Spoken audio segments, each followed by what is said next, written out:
How to get FileZilla? So first go to this link and then download FileZilla client. Then just click download FileZilla. Next is to select this version.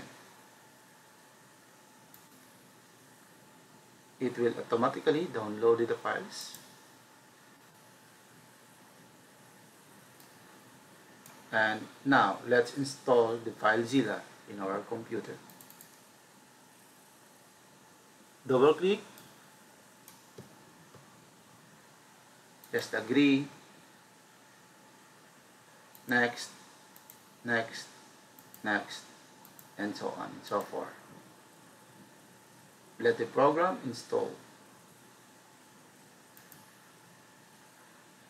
Now, this is our FileZilla successfully installed in our computer. Thank you.